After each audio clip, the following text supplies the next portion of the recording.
भगवते वासुदेवाय. सार्थ सुबोध ज्ञानेश्वरी. लेखन व वाचन सौ मनीषा भास्कर अभ्यंकर, महाराष्ट्र, मिरज 416410.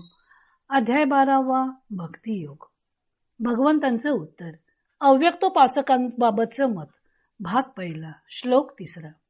अर्जुनाने सतत भगवंतांशी युक्त होऊन राहणारे भक्त व अव्यक्तोपासक यातील कोण योगाचे जाणकार आहेत असं विचारलं होतं. उत्तरी भगवंतांनी सतत भगवतचरणी अनन्य भावाने शरण जाऊन त्याची उपासना करतात ते युक्त तमाहा म्हणजे सर्वश्रेष्ठ भक्त असं भगवंतांनी सांगितलं. मग अव्यक्तोपासकांच्या बाबतीत त्यांचं मत काय आहे ते भगवंत 3 ते 5 या 3 श्लोकात सांगत आहेत. त्यातील 3ऱ्या श्लोकात त्यांनी अव्यक्तोपासक ज्याची उपासना करतात त्या परब्रह्माचं वर्णन केलेलं आहे. श्लोक 3. ये त्वक्षरम निर्देश्यम अव्यक्तम पर्युपासते सर्वत्र गमचिंत्यम च कूटस्थम अचलम ध्रुवम. तथापि जे अक्षर अनिर्देश्य, अव्यक्त, सर्वव्यापी, अचिंत्य, अविकारी, अचल, ध्रुव. अर्जुनाच्या प्रश्नाचं उत्तर म्हणून भगवंतांच्या ठिकाणी मन ठेवून भगवंतांची जे परमश्रद्धेने उपासना करतात ते युक्ततम म्हणजे श्रेष्ठ आहेत असं सांगितल्यावर भगवंत अव्यक्तोपासक ज्या अव्यक्ताची उपासना करतात ते अव्यक्त परब्रह्म कसं आहे त्याचं वर्णन त्यांनी 8 विशेषणांमधून केलेलं आहे. पहिलं आहे अक्षर. अक्षर म्हणजे नाश पावणारे, म्हणून अक्षर म्हणजे नाश न पावणारे. ज्या वस्तू रूप व गुणाने युक्त असतात त्या सर्व नाशिवंत असतात. परब्रह्म अक्षर आहे कारण ते रूप आणि गुण यांनी युक्त नाही. दुसरं विशेषण आहे अनिर्देश्य. निर अधिक दिश या धातूचे दाखवणे, उल्लेख करणे, नेमणे, सांगणे असे अर्थ होतात. निर्देश्य म्हणजे उल्लेख करता येण्याजोगे. ज्या गोष्टी दृश्य असतात त्या इंद्रियांनी ग्रहण केल्या जातात.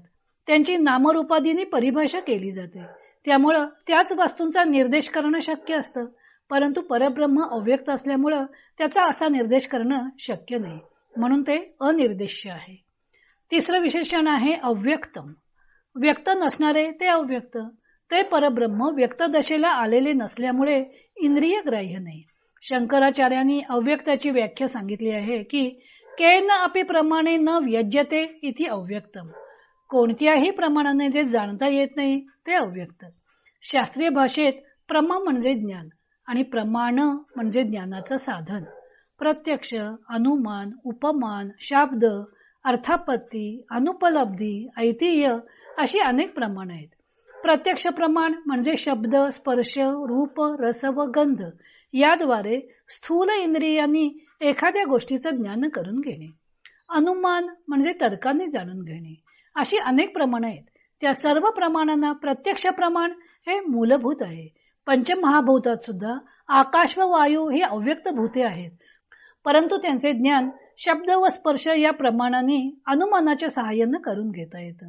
तसे परब्रह्माचे ज्ञान कोणत्याही प्रमाणाने करून घेता येत नाही. कारण न तत्र चक्षुर गच्छती न वाग गच्छती न मनः असं केनोपनिषदात म्हटलेलं आहे.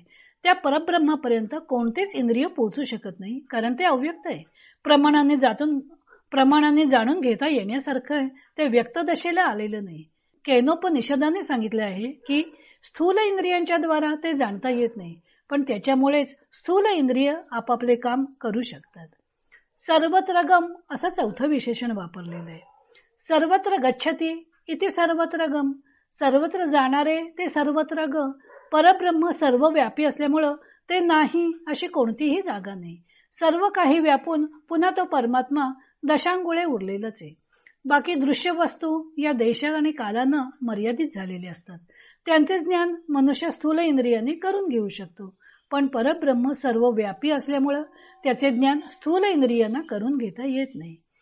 5वं विशेषण आहे अचिंत्यम.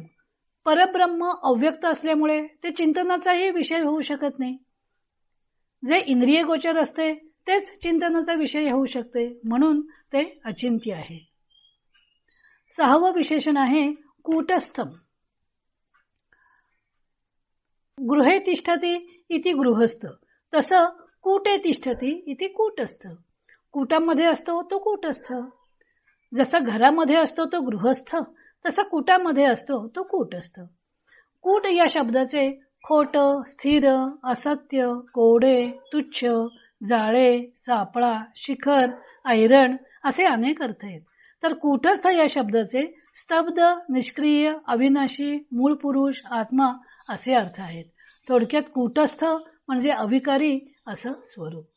कूट या शब्दाचे स्पष्टीकरण करताना शंकराचार्य म्हणतात की जी वस्तू बाहेरून गुणयुक्त भासते परंतु आतून मात्र दोषाने भरलेली असते तिला कूट असं म्हणतात.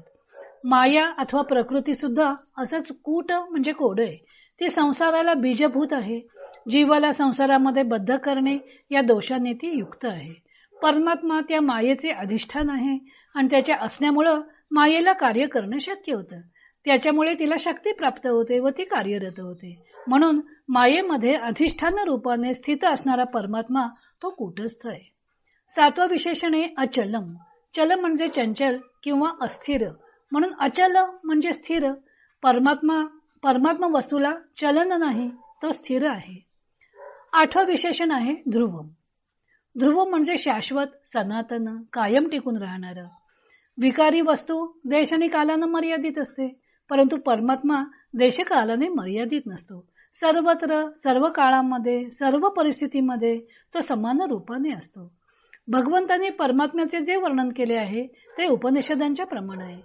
अशा या परमात्म्याची उपासना करणारे ते अव्यक्तोपासक अथवा ज्ञानी. उपासनामध्ये उप अधिक आस म्हणजे जवळ बसणे असा धातू आहे. उपास्य वस्तूला बुद्धीचा विषय करून तिच्या जवळ जाऊन तैलधारेप्रमाणे त्या स्वरूपामध्ये राहणे याला उपासना म्हणतात, असं शंकराचार्यांनी स्पष्टीकरण केलेले आहे. आता या श्लोकावरील ज्ञानदेवांची टीका आपण उद्या पाहू.